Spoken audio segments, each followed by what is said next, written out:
Suara jatuhnya pesawat Sriwijaya Air SC182 rute Jakarta Pontianak di perairan Kepulauan Seribu Jakarta pada Sabtu 9 Januari 2021 menggelegar seperti petir dan menggetarkan rumah penduduk di Pulau Lancang. Penduduk Pulau Lancang pada sekitar pukul 14.40 waktu Indonesia Barat mengaku kaget karena mendengar suara bagaikan petir besar di tengah hujan lebat. Suara itu bahkan menggetarkan kaca-kaca di jendela rumah penduduk. Hal tersebut disampaikan Junaina 40 tahun, warga Pulau Lancang kepada kantor berita Antara pada Minggu petang kemarin. Menurut Junaina, kala itu ada masyarakat yang melaut mencari rajungan atau sejenis kepiting. Namun kebanyakan warga berada di dalam rumahnya berlindung dari hujan.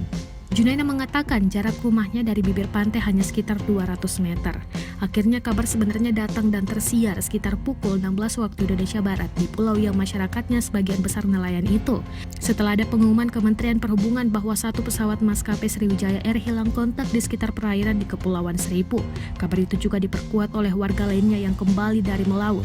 Dari kabar yang dibawa nelayan yang melaut, warga Pulau Lancang mengetahui ledakan tersebut berasal dari sebuah pesawat yang mengalami kejadian nahas jatuh di antara tempat mereka dengan pulau Laki yang tak berpenghuni. Nelayan yang baru pulang mengabari bahwa di sana ada pesawat yang jatuh. Saya langsung ingat, oh mungkin itu yang siang tadi saat hujan. Saya kira petir sangat besar, ucap Marsu, Ketua RT 01 RW 01 Pulau Lancang.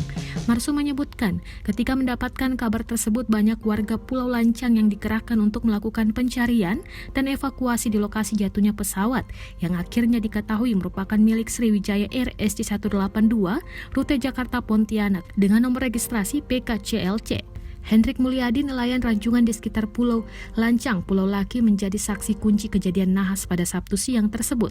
Hendrik menceritakan dirinya saat kejadian tersebut berada di sekitar lokasi yang diduga kuat menjadi lokasi jatuhnya pesawat Sriwijaya Air itu bersama dua rekannya yang merupakan ABK kapal pencari rajungan. Setelah rangkaian kejadian yang berlangsung kurang dari 2 menit tersebut, Hendrik mengaku dirinya dan dua rekannya tidak bisa melakukan apa-apa selain bertanya-tanya apa gerangan yang sedang terjadi. Mereka sempat mengira itu adalah bom yang jatuh dan meledak. Hendrik mengaku tidak mendengar suara mesin pesawat sebelum dengar dentuman keras itu. Dia juga tidak melihat kobaran api membumbung sesaat setelah dentuman keras tersebut.